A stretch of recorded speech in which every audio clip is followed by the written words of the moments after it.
Welcome everyone to 3 Steps to Defeat Amputation, Assess, Screen, and Report. This is part of our Level 4 series where we delve into advanced level topics, and this topic is really important for the community in general. My name is Beverly Tomasian. My pronouns are she, her, and hers. I'll be leading this discussion today. I put this discussion together for a very special reason. I'll get to that in a minute after I do our land acknowledgement. We acknowledge and are mindful that Diabetes Education Services stands on lands that were originally occupied by the first people of this area, the Mechoopda, and we recognize their distinctive spiritual relationship with this land, the flora, the fauna, and the waters that run through this area. I want to give a shout out to our team. Brianna is our Director of Operations. She's been with us for over 5 years and does an amazing job of improving the user experience from the back end and the front end. And we have Tiffany, our newest team member, who is there on the front lines answering your customer questions and helping you with your journey towards certification or renewal, or just finding courses that meet your needs. You can reach out to us by phone, by chat, or by email. We are committed to inclusion. Our company promotes diversity and inclusion in our educational offerings, recognizing, respecting, and including differences in ability, age, culture, ethnicity, gender identity, sexual orientation, size, and socioeconomic characteristics. We try to infuse all of our programs with a sharp eye towards social determinants of health. And this particular presentation on lower extremities really illuminates the disparities between different groups in receiving adequate lower extremity care. I have no conflict of interest. And this is why this program is so important to me, because it gives us a chance to highlight steps that we can take and advocate for to prevent amputations and promote best care for lower extremities. And I think this is such an important topic. I have several lectures on this topic because maintaining our lower extremities and keeping our body healthy makes such a big difference in quality of life, ability to contribute, ability to be a part of the social and cultural milieu that's so important for people to live and thrive with diabetes. So we'll look at risk factors for lower extremity complications. We'll look at prevention strategies. We'll demonstrate steps involved in lower extremity assessment, and we will state actions we can all take to protect lower extremities. Where did I get this information from? Well, I'll be showing a lot of photos today, and some of the photos are difficult to look at. I just want to be honest. But I work at Indian Health Services Clinic, and I look at a lot of feet every day. I mean, I'm going to have people take off their shoes and socks, and I'm going to look at their feet. And the thing I want to say to you is I'm a registered nurse. I'm not a podiatrist. I'm not a lower extremity expert. I'm a diabetes educator and advocate. So that means that all of us can look at lower extremities. You don't need to have specialty degrees to do a thorough evaluation. We all can contribute to finding something that isn't looking quite right on lower extremities. And as I'll go through slides today, you'll immediately recognize when action needs to be taken. So my goal is to cast a wide net, to involve all members of the healthcare team, to look at lower extremities, to listen for when people say, my foot hurts, or there's something wrong with my foot, or we notice they're walking funny when they come in to see us. Let's attend to that. Let's look at lower extremities, because together I believe we can preserve and maintain the best lower extremities ever, and we can make a big difference. Now, there's a bunch of different resources I've used. We have the ADA foot examination chart. I'm just seeing if I have a sample of that for you here. It's downstairs, but this foot exam chart is really helpful. We sell it on our website, or ADA sells it. It just gives you a brief overview of what to look for in a lower extremity assessment. There's another article that I found in Family Practice, how to do a 3-minute diabetic foot exam. And this is important because we feel like, oh, it's going to take forever. But the thing that takes the longest is having people take off their shoes and socks, really. And it gives them this moment to stretch. But that exam we can do very quickly, and I'm going to show you the strategies to do this very rapid exam that identifies issues quickly. And then there was a task force that put together a comprehensive foot examination and risk assessment. And of course, in the standards of care, there's a whole standard dedicated to eye, nerve, and foot care. And this is also where I've received this information. So some special notes from myself, Beverly. Lower extremity care is complex, and some of these images may be difficult to view. And I've seen so many thousands of lower extremities, so I'm used to seeing these images, but if it's new for you, I just want to reassure you, it's okay to feel a little bit uncomfortable with it.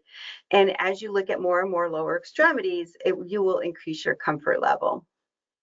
Okay, so how are we doing with diabetes and amputations? Well, I had a piece of good news I love to share.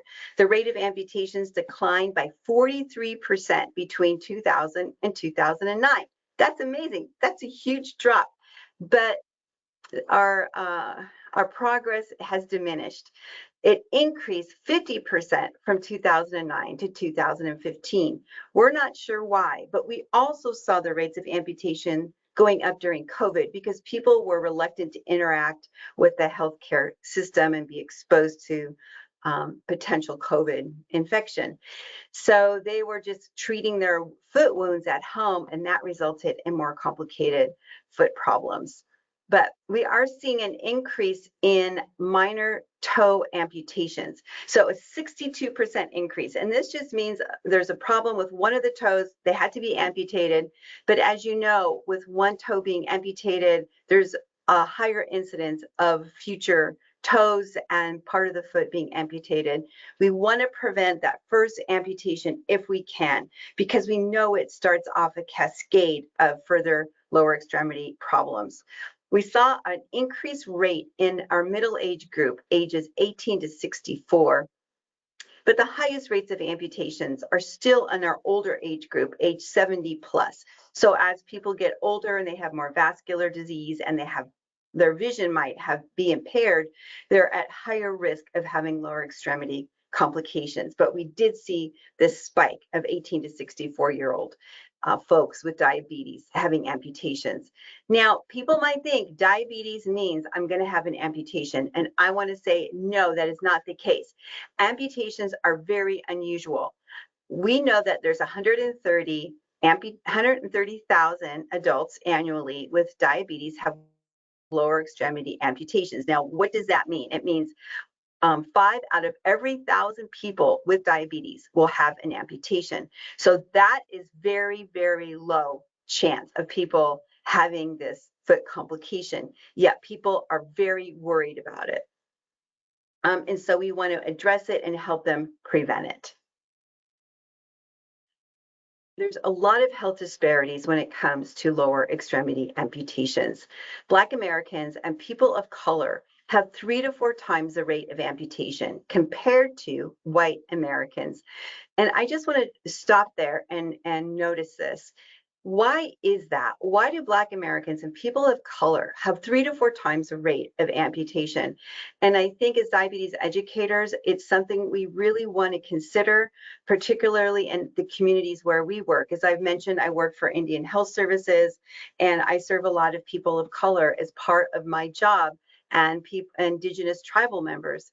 And our rates of amputation in our community are elevated. And why is that? Well, there's a lot of different issues and social determinants of health that increase the rates. And it has to do with less access to resources, perhaps systemic racism, different biases, and less access to vascular specialists. So a lot of different factors feed into this. We know that there's more amputations performed on people of color, and it's associated with earlier death compared to revascularization. And so the insurance company has 2 choices when a person has vascular issues and maybe an ulceration and it's not treatable and it's getting worse. We can revascularize, or another option is to amputate. And amputations tend to be more cost effective. And this is another thing we want to consider. What is the best care for the patient, and how do we advocate for that?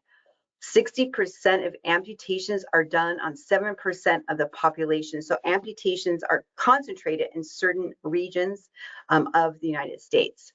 Now, there's Dr. Faluso Fakaridi, the only cardiologist in Bolivar County, Mississippi. And he is an amazing human. He's one of my heroes. He is talking about amputations. He's a cardiologist who dedicates his time to looking at lower extremities and providing revascularization surgeries. He has raised awareness about this discrepancy with Congress, with the American Diabetes Association, and with our healthcare professional community in general. And he's helping shine a light on this disparity. So I have to give a shout out, and really for all of us to remember that one person can make such a big difference, and that includes you. If you just catch one lower extremity that has an ulceration that is not being addressed or treated, and we help address and treat that, maybe we saved that person's lower extremity. Maybe we've, lengthened their life expectancy. Each one of us can make a difference. Okay. Which of the following factors increase risk for amputation in diabetes? A, socioeconomic status, B, cigarette smoking, C, previous amputation, D, age and ethnicity, or E, all of the above. So let me go ahead and launch this poll question. Which of the following factors increase risk for amputation in diabetes? And if this is your first time joining us, welcome. I'm so happy you're here. I also want to say that we do a lot of poll questions, and if you don't choose the best answer, it's totally okay. It's just a learning opportunity, especially if you're preparing for certification. It gives you a chance to practice your test-taking skills and build your test-taking muscle. So give yourself a lot of grace and just choose what you think is the best answer. All right, 80% of you voted. I love that. All right, I'm going to share your responses. And 100% of you chose the best answer, all of the above. So we can see when we look at social determinants of health, how does this contribute to amputation? Many factors increase or decrease the risk of amputation. But we know that people with lower socioeconomic resources who smoke, who've had a previous amputation, and we know that people of color and older individuals have higher risk. So E is the best answer, and great job. This is from the CDC, and the CDC, is pretty non-biased when they put out information. And the CDC says there's racial disparities and in amputations. So who's at risk for amputations? Consider these factors. People who live in the southern United States have the highest rates. They also have the lowest rates of revascularization. Most people receiving amputations are individuals of color, and they've Black Americans, Hispanic, Latinos, American Indians. People who receive amputations are usually older, and many times peripheral arterial disease, PAD, may be missed. In older adults, I see this all the time, where older adults come in, they say, oh, my knee or my leg hurts, and we might assign to it neuropathy, arthritis, or gout. But it could be vascular disease. So we always kind of keep that in mind. Socioeconomic status. We know that people with less resources have higher risk and less access to quality health care. And then what about the hospital that is in their catchment area? Does it have a lot of experience with revascularization and assessment of vascular status, or are they not that familiar with it? All of these feed into the risk of amputation. So here's some other clinical factors that increase or decrease the risk of amputation. So if a person has elevated glucose levels, we know hyperglycemia is a factor for increased risk because that elevated glucose level feeds bacteria. So if they have an ulceration and the bacteria are able to get through that skin and enter the circulation, if there's a lot of sugar in the blood, the bacteria thrive and they're more likely to have infection. The white blood cells don't work as well when there's a hyperglycemic environment. What if they have loss of protective sensation? They can't feel that they're injured. They may not even know they have an ulceration on the bottom of their feet. Some people say to me, the only way I knew is that my sock was bloody or I smelled something funny. Cigarette smoking, not a good idea. And, of course, anyone who smokes cigarettes, every time we see them, we're going to ask, how's the smoking going? And they're going to say, great. And we're going to say, are you ready to smoke less? Are you ready to make that commitment? And we can say stuff like, I'm really worried about you. I see that I'm having a hard time finding pedal pulses.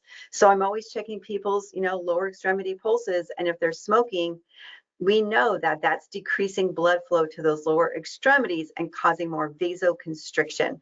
If they have foot deformities, let's assess that and make sure they get the care they need, referral to podiatry to get a specialized shoe. What if they have a ulcerative callus, a pre-ulcerative callus or corn? Like calluses, you may not think are a big deal, like, oh, a callus, but those calluses are like rocks in your shoes. It's very hard skin that's going to press on the soft tissue underneath, and it can cause an ulceration underneath the callus that you can't see with your eyes. So we're looking for all of these things. We're also looking for peripheral arterial disease. We'll talk about checking pulses in a minute. What's their history?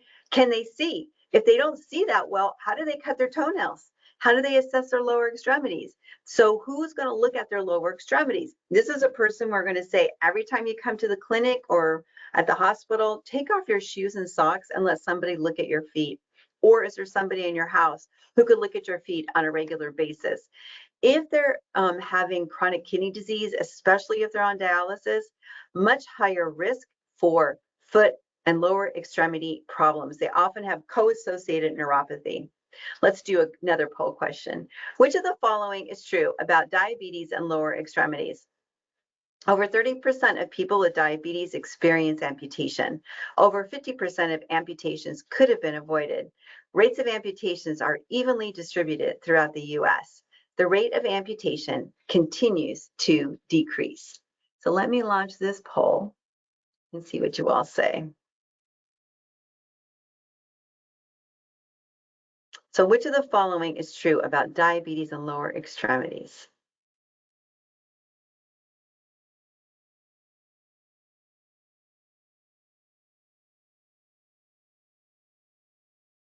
We'll take about 10 more seconds.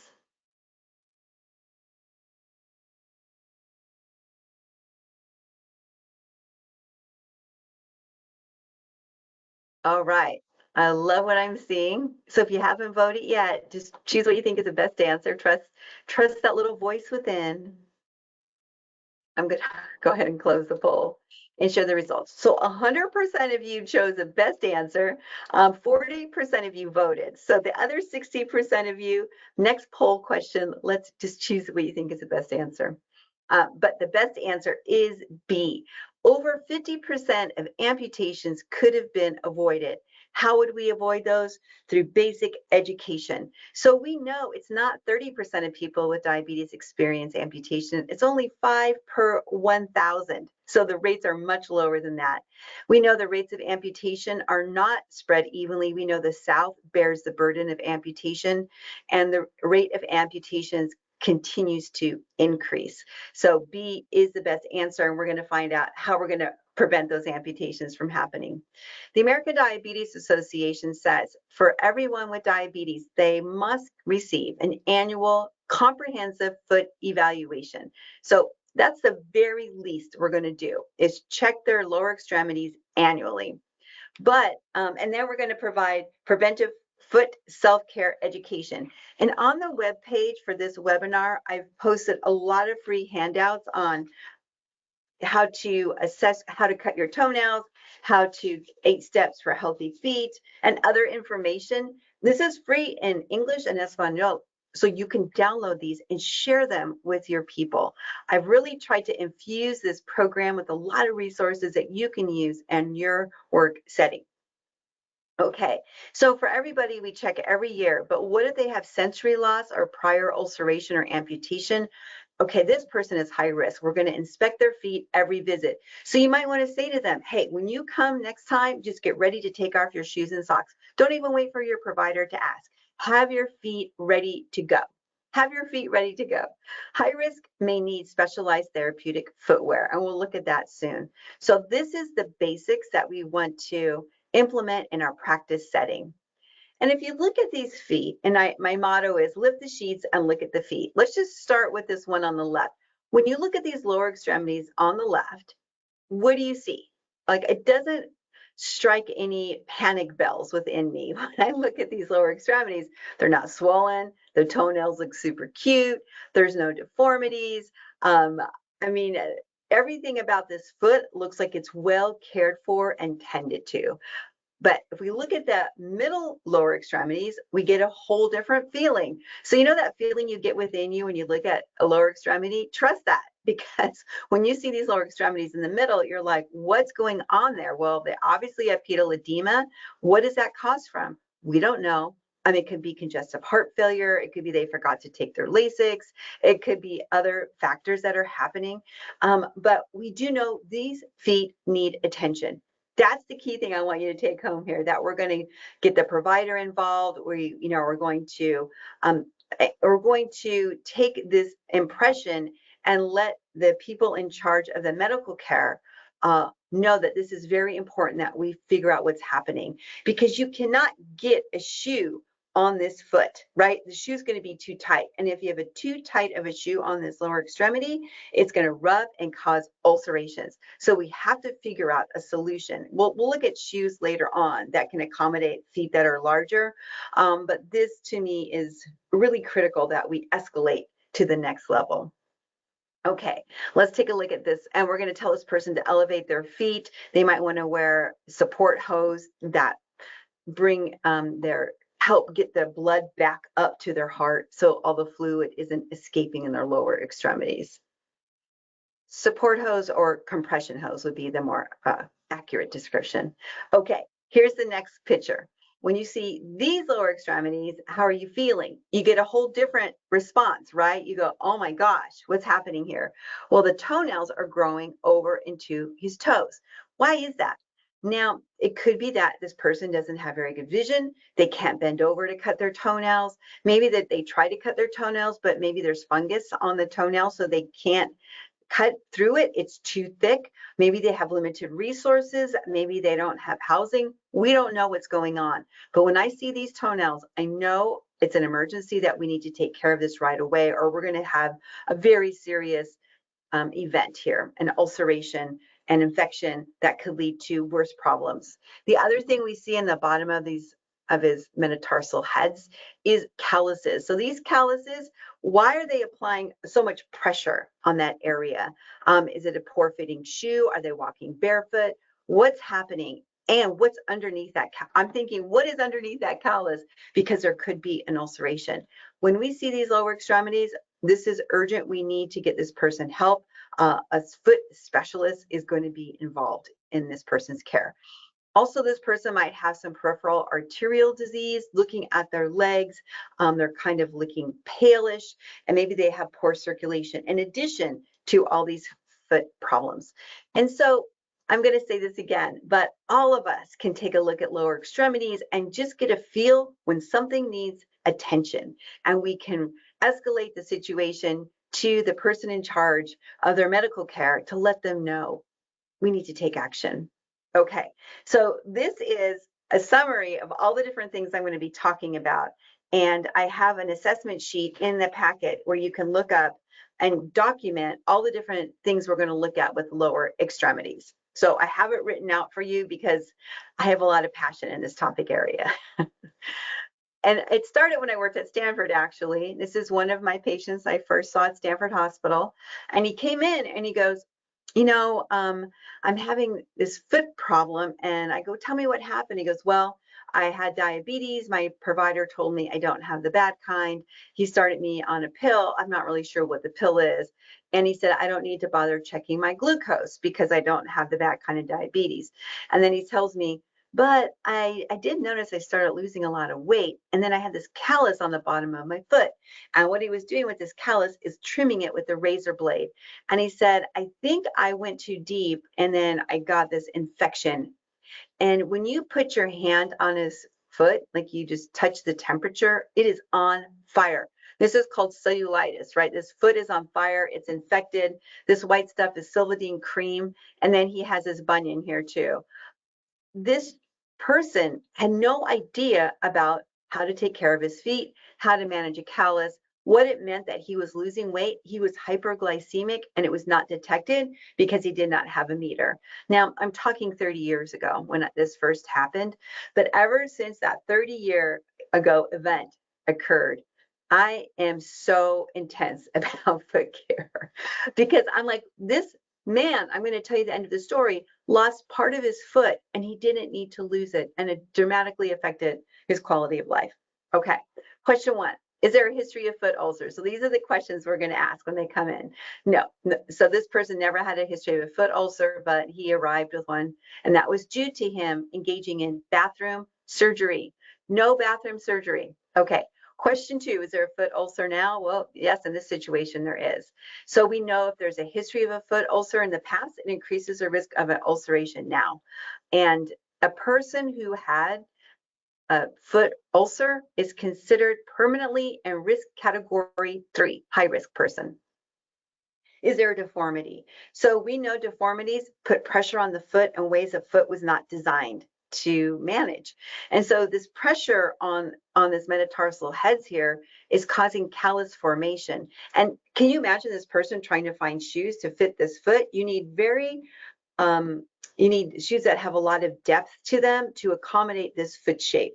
What if they can afford it? Or what if they're just wearing regular tennis shoes? Or maybe they're wearing flip-flops. Maybe they're just trying to accommodate these feet.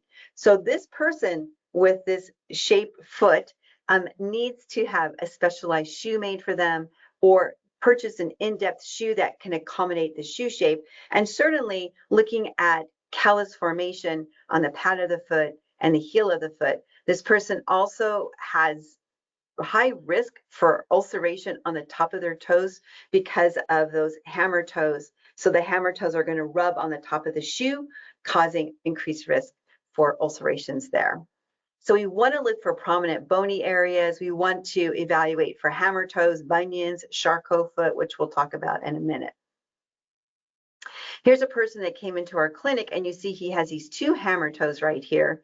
So we talked about putting some moleskin on his hammer toe, the top right there, so that it wouldn't rub against the shoe and cause skin breakdown. It's just the way he's been for most of his life, and he buys shoes to accommodate that hammer toe. But we're going to keep a close eye on that because that deformity can lead to ulceration. Okay, here's Charcot foot. Is there a toe deformity and is there abnormal shape of the foot? So what is Charcot foot? Well, it doesn't happen that frequently. I would say it's one of the lesser frequently things that I see, but it's an inflammation of the foot. The foot structure starts to crumble, the nerves and tendons start to crumble, and the foot takes on the shape of a rocker bottom foot. And the person initially might have swelling, increased temperature. They may or may not have pain. Advanced cases show progressive signs of deformity and what's referred to as a rocker bottom or boat-shaped feet. These people are always risk category 3, and they're going to need special shoes to accommodate their feet because they're going to have pressure in places that the foot is not designed to absorb. And yeah, we had a gentleman come in. I'll just tell you quickly, he came in to see us and he goes, well, I whacked my foot on a tractor. And he said, I go, let me see your foot. And when I saw his foot, it was completely swollen and red. It wasn't even painful. And you could tell the bones were starting to lose their shape. And I said, I don't think this is from hitting the tractor with your foot. This looks like Charcot foot. And we sent him to a podiatrist, and actually the podiatrist was able to cast his foot to help it maintain its shape. And that's what we want to do. We want to catch it early, and we want to cast it so it prevents the foot and arch from collapsing. What about toenails? So I look at a lot of toenails, and I mean, this is not a super glamorous part of our job, but it's really, really important. And toenails tell a lot. And I think about half of people in America have toenail fungus, and people with diabetes have a higher risk of toenail fungus because they have extra glucose in their blood, and the fungus love that. So we're going to look at their toenails. Are they thick or ingrown? I had another person with ingrown toenails, and on the side of their toe, the toenail was just digging in. So what does the person do? Because those ingrown toenails really hurt. Well, they're doing bathroom surgery at home, trying to alleviate the pain of the ingrown toenail. But what they really need is to see a podiatrist or a specialist to get that toenail treated by a healthcare professional. Otherwise, it can lead to very serious infections. So I always ask people, how are you cutting your toenails? And if they're telling me it's so hard, I can barely reach my toenails, or I had this one gal come in recently and she really cut her toenails so short. I'm not sure why she did that, but she cut them so like past the quick. And I said, oh, you don't need to cut your toenails that short. You can actually increase your risk of infection. So you're going to see all kinds of different stories on feet. The feet give us a lot of information, and we're going to ask questions and find out what's happening. So just some different toenails I've seen. And if you look at this gentleman's toenails, you can see they're kind of sharp, and those sharp toenails can push into the adjacent toe and break the skin down. So I'm going to say to him, oh, how often do you cut your toenails? And some people might say, my toenails are so hard, they're just so difficult to cut through. So I want to tell you two things. Cut their toenails after a bath or shower. They're softer. Or they can put Vaseline on their toenails, Vaseline petroleum jelly, let it sit for an hour. The toenails soften up and are much easier to cut. If this person says, I can't reach my toenails, is there somebody in the house that could help you? And of course, we can refer to podiatry. So we have to evaluate the resources and their, if they do have someone in the house who can just at least trim these toenails a little bit to get started, and then before they can see the podiatrist would be super helpful. There's so much to talk about with feet. I mean, and every person brings in their own unique story. And I wish I could, touch to see how his pulses are. And when you check for pulses, you're also going to check for the temperature of the skin. So you're going to see, oh, how warm is it? Is the temperature even on both feet, or is it equal? We're going to look for swelling and all kinds of stuff. So I'm breaking this down. It seems like it's going to take forever, but it doesn't take that long. It's probably 7 minutes. I know we said a 3-minute evaluation, but probably about 7 minutes, including them taking off their shoes and socks and getting them back on. So is there callus buildup? So here's these calluses I was talking about, and they're like having a rock in your shoe. What's underneath that callus? Well, there could be ulcerations, there could be tissue breakdown. We don't know, but you can see this person here, very severe callus, and then their toenails are long. There's fungus here, and they have an ulceration. A callus right here. This person needs help. That's what I see. So we want to figure out what's going on, see how we can support them, refer them to podiatry. What about swelling? We saw that gal earlier. So swelling can stem from a variety of causes, such as Charcot fracture. So that's the other thing I was thinking about when we're looking at that person's feet that were swollen. They could have the beginning of Charcot, where they get very swollen red feet. And that's mostly, we'll notice that because Charcot usually only happens on one foot at a time. So if it's only in one foot that's swollen and red, not both lower extremities, we are thinking, what's going on here? Is it a fluid overload, or is it something else? So if it's on both extremities, we're thinking more, they might have some heart failure or not taking their diuretic. So we're going to assess for potential causes and encourage the person to elevate extremities, receive treatment. It's going to be really important. Compression stockings, Lasix, elevating their feet like this young lady is doing, and then making sure the shoes can accommodate their lower extremities. Now, is there elevated skin temperature? There are devices that can be used to compare skin temperature on the left and right feet. And of course, on the lower extremities, the temperature should be the same. If there's a difference between the two extremities, this is giving us an indication there could be an infection brewing in one of the extremities, or something else is happening. So skin temperature, we can touch that. It's kind of hard with gloves on. So sometimes what I'll do is I'll just take off my gloves and just see what is their skin temperature on both lower extremities. I'll use the back of my hand, or I'll touch toward their ankle or their lower part of their legs. Elevated localized skin temperature can indicate excessive mechanical stress, bone fracture, or infection. It just requires further evaluation. So, if there's a temperature differential more than 2 degrees centigrade or noticeable difference by touch, further evaluation required. So again, it's not really we're not going to diagnose it unless you're a healthcare provider that would do that, but we're going to notice it and report it. And that's the best part. We're going to notice it and report it and make sure that person gets the care they need. Is there muscle weakness? A manual muscle test of foot and great toe dorsi and plantar flexion. Weakness or inflexibility is associated with diabetes neuropathy and increases risk of injury. So when you see lower extremities, have people rotate their ankles both ways, push their feet up and down and see what kind of flexibility they have. Now, this person has type 1 diabetes. They were in my clinic and they've had type 1 diabetes for over 30 years. So I had to put his hands together to see what the prayer sign looked like.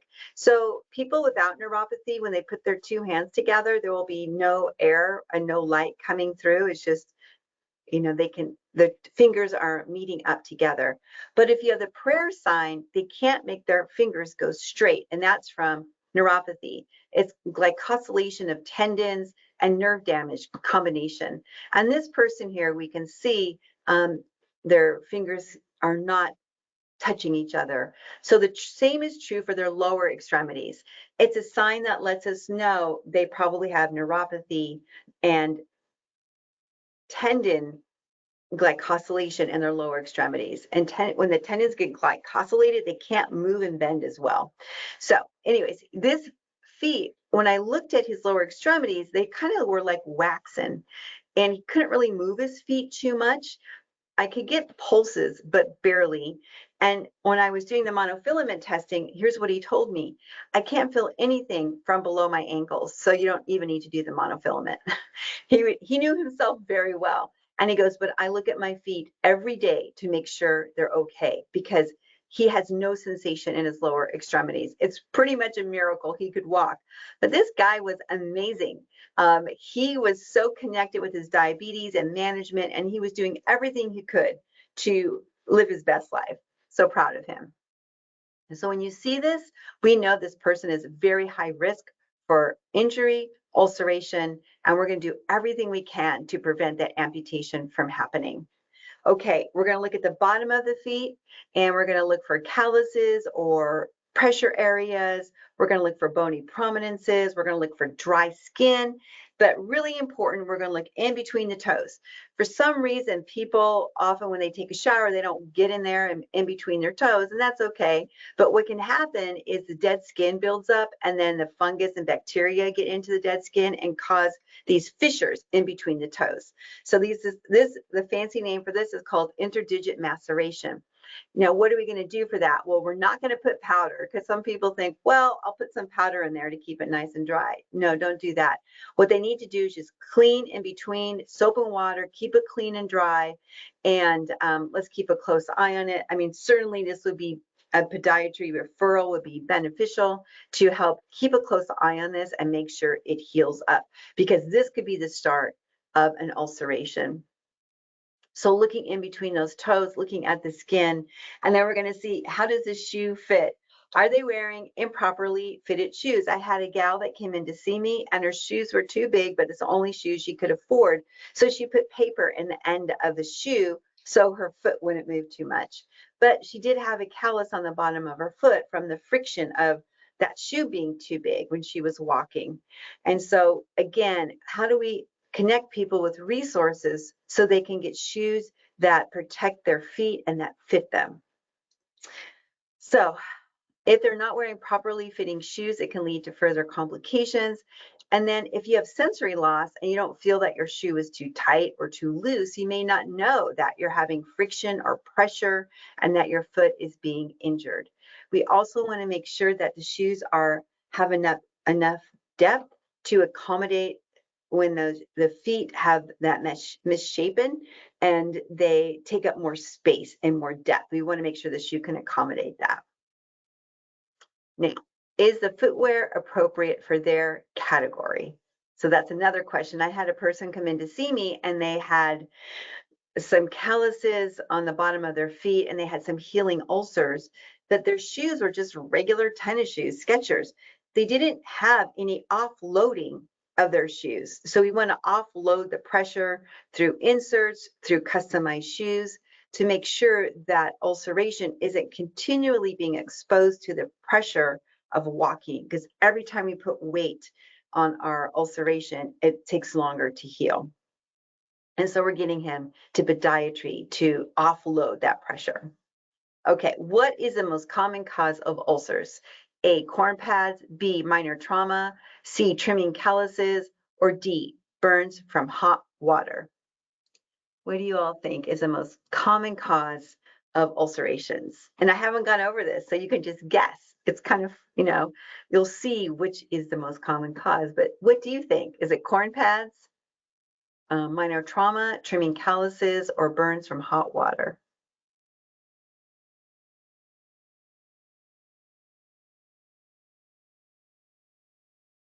All right, we'll take about 10 more seconds.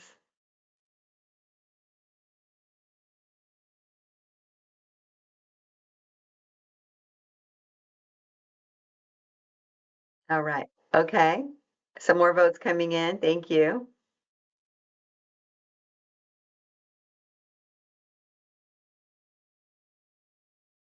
Okay, I'm closing the poll and showing your results. So 50% of you said minor trauma, 25 trimming calluses, 25 burns from hot water.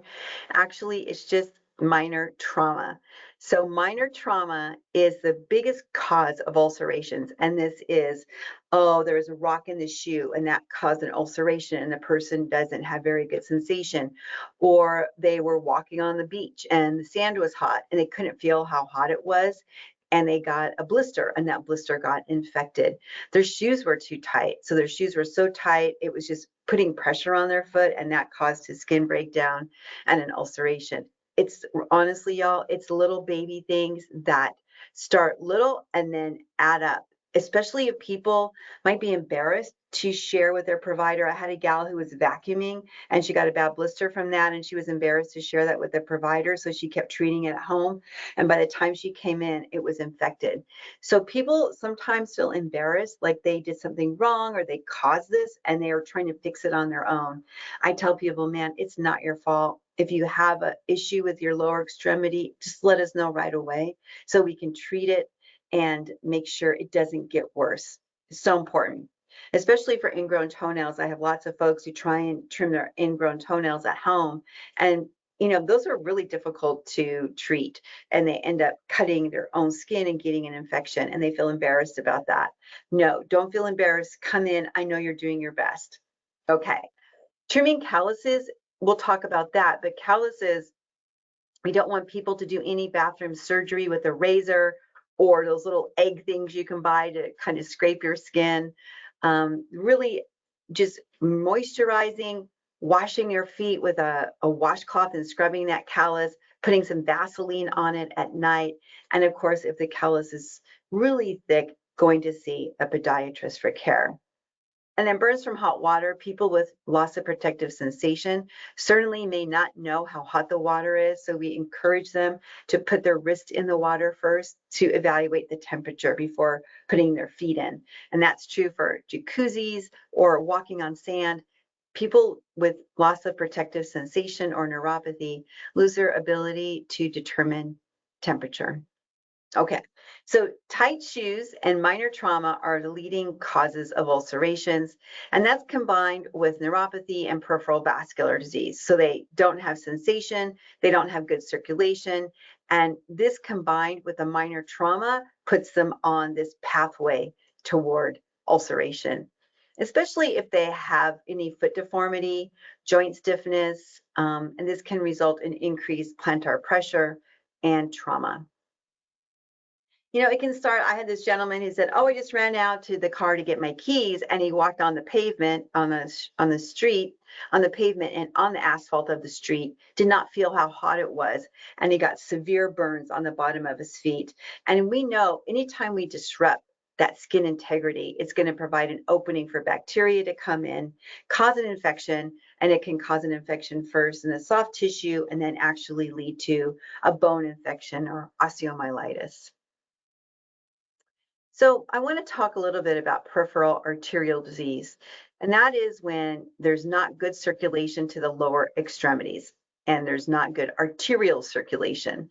And this is higher risk for people with diabetes over the age of 60 if they have hypertension and if they have hyperlipidemia and if they're smoking and causing vasoconstriction it's even higher risk of peripheral arterial disease. And you can see that Black Americans have 3 to 4 times increased risk of peripheral arterial disease. And we're thinking about the South again, that many times it's not diagnosed, it's not treated, and we just interact with those individuals once. And many times, I just want to say it's late in the game, and many times they get amputations instead of revascularization. So they did a great article on this. I'm just trying to think of where it was published. I'll think about it in a minute. But this is a picture of a woman who lives in a mobile home, and it's so difficult for her to get around with the loss of her lower extremity. She does have a prosthetic, but as you know, many times the prosthetics don't fit right, or they need recalibration to make sure they're comfortable and that person can utilize them, and it really decreases quality of life. Symptoms of peripheral arterial disease. What are the symptoms? The classic symptoms are pain in legs with physical activity, such as walking, that gets better after rest. So if a person says to you, when I start walking and I have pain in my calves, but when I rest, it gets better, think PAD. And it's so confusing because lots of times people with diabetes have nerve pain, but nerve pain doesn't get better when you stop walking. As a matter of fact, some people might walk to treat nerve pain because it distracts their mind. So when people say, when I walk, I get pain in my buttocks, pain in my calves, that's relieved by resting, think they don't have good arterial circulation to their lower extremities. They're not getting enough oxygen, and it's causing this severe pain. It will stop you in your tracks. So they'll have, and this is called intermittent claudication. And the pain is not just in the calf. It could be buttock, hip, thigh, or calf. So this is some symptoms of peripheral arterial disease, and we want to evaluate people more closely if they're complaining of that. So here's some physical signs that they might have muscle atrophy. So if you look at their lower extremities, their muscle in one leg might be smaller than the other, or both of their muscles might look atrophied.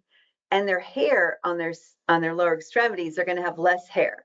Like my friend used to say, water don't grow. Sorry. Grass don't grow where water don't flow. So the hair on your toes don't grow that good if they're not getting enough circulation. So when I see hair on toes, it's like a little celebration. I'm like, yay, you've got good arterial circulation. If the skin is cool to touch, or when you lift the leg, it just blanches white because the force of gravity can't push the blood up to that lower extremity because the circulation and the vessels are not open enough to get the blood through to that lower extremity. And we have a hard time finding pulses, or they have sores or ulcers in their legs that don't heal. And they might complain of cold or numb toes. Here's the gentleman I was showing you who was doing bathroom surgery on his callus, and he came out of OR. We were hoping to debride his foot, but he had to have a partial foot amputation. And we know that if they have a partial foot amputation, they're more likely to have amputation of other parts of their foot in the future. Okay, I'm back on PAD. It's so important because PAD is underdiagnosed and undertreated. We want to find if people have it, and we want to evaluate that further. So their skin color, pale or blue purple. They have what they call dependent rubor. When you hang your leg, it gets really red. When you lift it, it gets like crazy white. It's so white, you're like, wow, it's really noteworthy. It's cool to touch, loss of hair, diminished pulses. This person needs to avoid shoes or socks that constrict. We want to allow the blood to flow, increase walking. So we will build collateral blood vessels by moving our bodies, quit smoking, get ABI. What is that? Ankle brachial index, we'll talk about in a minute, and they're going to need either medication or surgery to treat this. Okay, halfway stretch. We're a little bit more than halfway, but let's do a little stretch. And while we're talking about our lower extremities, let's bend over and touch our lower extremities. Feels so good. And that gets you a lot of blood flow to your brain too, which is terrific. I just want to go over a vascular status assessment. And we're going to be looking for the dorsalis pedis artery and the posterior tibial artery. And we're going to be seeing, can we feel those? Are they present? And if not, let's report it. So how do you find the dorsalis pedis artery? Well, you can have a person lift up their big toe, and right next to this tendon is where you're going to press for the artery. Now, when you reach for this dorsalis pedis artery, make sure you don't put too much pressure because you'll obliterate the beat from the heart. So you just put barely any pressure and just be, this is your mindfulness practice.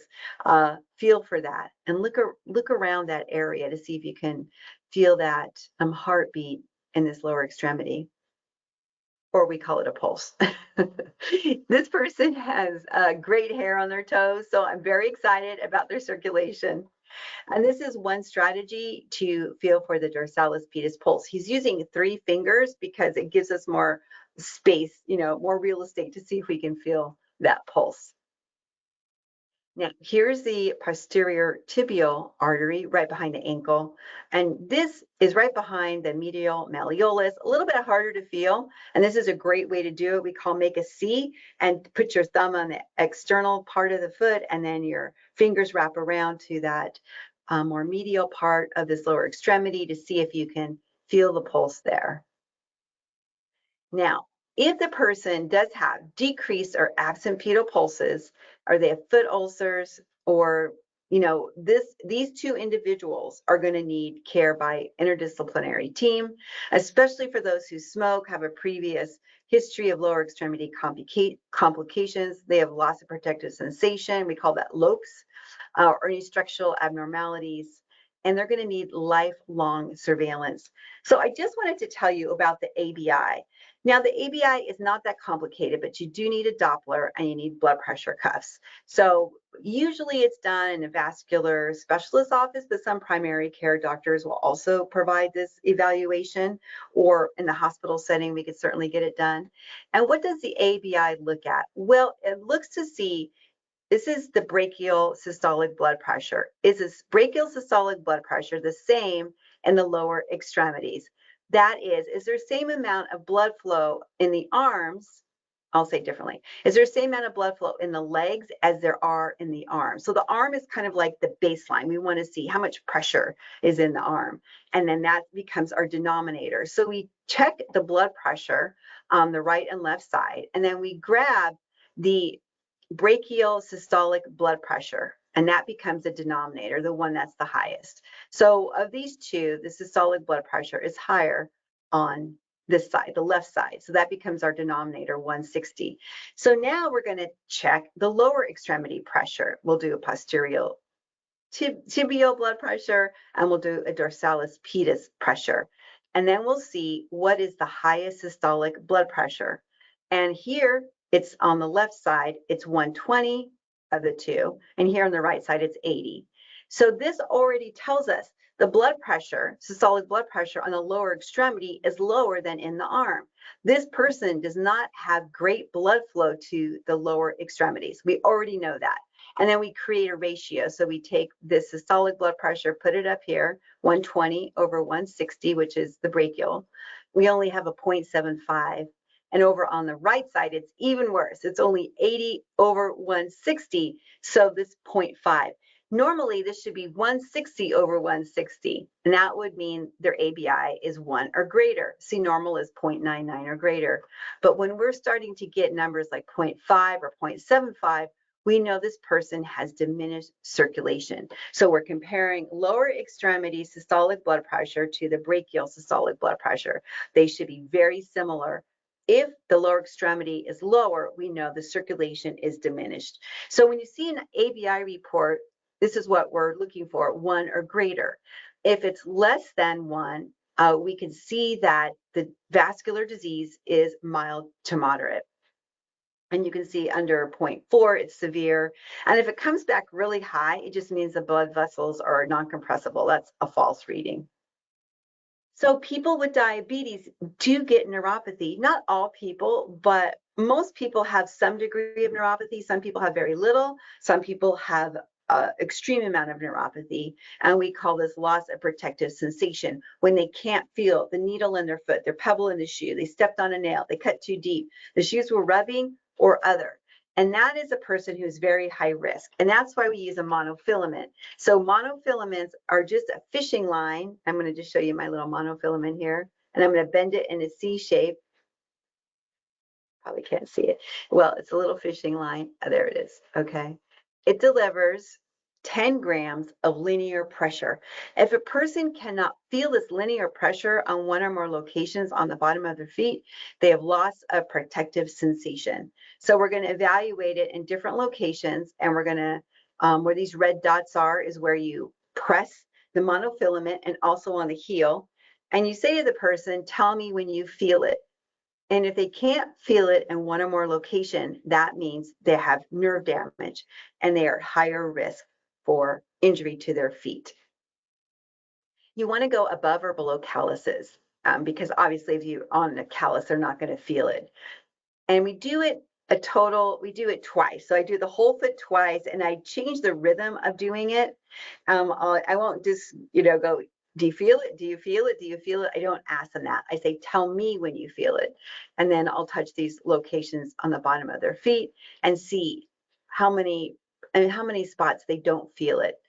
Here's a document where you can chart on the right and left foot your findings and share this with your colleagues. And that's also included in the resources I've listed for you on the page for this webinar. Consider podiatry or vascular specialist referral for those at risk, of course. So we kept talking about this risk 3 category. The higher the risk category, the higher the risk of there is recurrent foot ulceration, progressive deformity, and ultimately amputation of the foot. So 0 risk means no loss of protective sensation. They've got great pulses. 1 risk is they either have loss of protective sensation or peripheral arterial disease. Level 2 is they have loss of protective sensation, PAD, and foot deformity, or PAD plus foot deformity. And then 3 is that if they've had a history of foot ulcer, amputation, or ESRD, and stage renal disease, plus LOCS or PAD. So if they are in category 0, we're just going to do yearly foot screen and provide education. And as this risk intensifies, we're going to intensify our education and, of course, our referral to podiatry, orthotics, and other specialists to help get the best shoes and the best fit to protect these lower extremities. So we're not going to accept DeFEET. No, we are not. We're going to help people keep their feet healthy. And here's all the teaching sheets I've mentioned, and it's on our cheat sheets, and it's also on this page where you signed up for the webinar. We have it in English, and we also have this information in Spanish. Let's do one more poll question, and we're getting ready to wrap up. JR has dry skin cracks in the back of their heel. What is the best action? A, gently scrape the dead skin with the razor. B, apply moisturizer daily. C, walk barefoot to promote healing. Or D, wear white cotton socks. Let me launch this poll. JR has dry skin cracks in the back of their heel. What is the best action?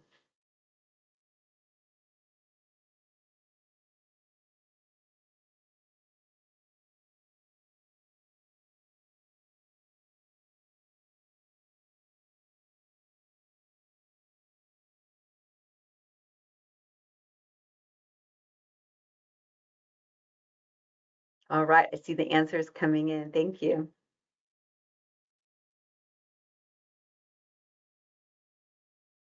Okay, I'm going to close the poll, and 80% of you said B, 20% of you said D, and B is the best answer. So with dry skin, we want to moisturize. And what kind of moisturizers work out best? Well, it doesn't have to be super fancy or expensive. I had one podiatrist who would use Crisco shortening, so that's really good to put on your skin before you go to bed, then put your socks on, and that will really moisturize. I also tell people of really dry skin, use Vaseline. You can put that on the dry skin area, put your shoes on, put your socks on, and then head to sleep. That will be very moisturizing. And then Vaseline and intensive care lotion with vitamins A, D, and E, really great for your skin too. And then of course there's, other lotions with urea and other products that are a little bit more expensive, but very effective. So whatever works for that individual, we want them to utilize it. So B is the best answer. Now, white cotton socks. I brought some white cotton socks with me, and we used to recommend white cotton socks so that way if a person had an ulceration, they could quickly see that there was fluid on their sock. But we don't recommend white cotton socks that much anymore because they don't wick away moisture. They actually can hold on to moisture, and they don't have a lot of cushion, and there is many times a seam on this sock, and that seam can actually rub on the toes. And so if a person can only afford these socks, what I'll say is turn the sock inside out so your foot doesn't rub against the seam. That's one way to work around it. But you can buy diabetes socks at different stores, like Walmart has pretty low cost diabetes socks, and they're more cushiony. They're a cotton polyester blend, and they wick away moisture more effectively. So yeah, we kind of moved away from white cotton socks. So the rest of this lecture is just, okay, what do we do now? How does a person care for their feet? This is a lot of common sense, but look at your feet daily. If you can't bend over to see the bottom, you can use a mirror. Washing in between your toes, such a big deal. Let your provider know right away if you discover sores, red area, calluses, drainage, or unusual foot odor. And then prevent dry skin and cracks by applying lotion to the top and bottom of your feet, but never in between the toes. Wear shoes. I can't say that enough. Lots of people don't like to wear shoes, and I'll say at least wear some Birkenstocks or flip-flops. Just protect the bottom of your feet. It's better than nothing. Even at night when people go to the bathroom, I say, can you wear a shoe, or make sure there's a clear pathway to your bathroom. A lot of ulcerations happen at night when people stub their toes. Break in shoes gradually. Inspect shoes for rust spots, torn lining, or other objects that could hurt your feet. And if the shoes are too tight, see if you can get a different pair that make room for your feet, especially if you're wearing socks. I'm a big fan of Velcro shoes. You can adjust them throughout the day when your feet usually are thinnest in the morning and biggest at night because you get the fluid accumulation, especially if you have a stand-up or sit-down job. You want to get a padded tongue, quality lightweight materials. And now if you go on Amazon or other stores, they have these depth shoes that can accommodate those hammer toes and other foot deformities. And also they're more Velcro. So there's a lot more resources to choose from, which is really nice. If you want to make sure there's enough room in your shoe, you can trace your feet and then put the shoe you want to purchase on top of that tracing, making sure that your feet fit in that shoe. That, like, obviously this shoe with the pointed toes is not going to accommodate your toes to move around freely. Medicare will pay for custom shoes. Now they'll pay for therapeutic shoes if people meet 3 conditions. They have diabetes, they have one of these conditions in one or both feet, amputation, ulcers, calluses, nerve damage, poor circulation, deformed foot. They have to be receiving comprehensive diabetes care, and they also require a podiatrist or other qualified doctor to prescribe the shoes, and then somebody to create the shoes for you. So Medicare will give 3 pairs of inserts and 1 custom pair of molded shoes annually, with 2 additional pairs of inserts. So Medicare knows that taking care of feet matters. It's going to help prevent long-term problems and complications. So they're willing to say, yes, we're going to pay for these custom shoes, knowing that it's going to prevent a future ulceration and potentially amputation. So the doctor who treats the diabetes must certify the need for therapeutic shoes or inserts and be a Medicare provider. And then the podiatrist or other qualified doctor must prescribe the shoes or inserts and must get the shoes or inserts from one of these individuals. So the primary care person has to be involved, the provider, along with the foot specialist. The other thing I would really encourage people to do is avoid heating pads, jacuzzis, hot water bottles. Use sunscreen to avoid sunburn. Unless they can be reassured that it's not too hot, really can cause blisters, ulcerations very quickly. They may not sense temperatures that are too hot. I had a gentleman with type 1 diabetes for many years, and he was at a campfire, and he didn't know his foot had caught on fire until he smelled something burning. And that's a really painful example to share with all of you, but so important to please be careful when it comes to heat, cold, temperature extremes. No bathroom surgery, as we know. Here's some diabetes socks. We want to get socks that are seamless, not too tight at calf, good cushion, cotton polyester blend, and affordable is really a big deal. No bathroom surgery. I can't tell you how many people have told me my toenails are so thick, I use a wire cutter to cut through my toenails. Dr. Scholl's corn pads have salicylate acid, and that will get rid of the corn, but it can also damage the healthy tissue underneath. So no razors, no scissors, no wire cutters. We want to use a nail clipper. Don't cut too close to the quick. See, this has these little red lines, so don't cut too short. You can trim them straight across, get rid of rough edges with a nail file. Soak your feet first, or you can put Vaseline on there to get your toenails a little bit softer, and use, a clipper that will work with your toes. So get help and prevent injury. Have a foot doctor trim your toenails if you can't see or feel your feet, you can't reach your feet, or your toenails are thick and yellowed and your nails curve and grow into the skin. So if we notice this, we're going to get a foot specialist involved. You can make a difference. No matter, I've already said this already, but I'm going to say it again, no matter our profession, we can take a look at feet, recognize something's not quite right, and escalate this person to the next level, making sure they get care for their lower extremities to prevent a future ulceration or amputation. If there's any foot problems, I tell people, take off your shoes and socks and show your feet. Let people know ahead of time. When you come back to the provider, your healthcare professional, take off your shoes and socks and show your feet, even if they don't ask you. Just have your feet ready to go. So thank you so much for joining us. I'll hang out to answer any additional questions, but I so appreciate you taking the time out of your busy day to join this webinar on Let's Defeat Amputations, 3 steps to make it happen. Thanks so much for joining us. This is Beverly Tomasian signing off.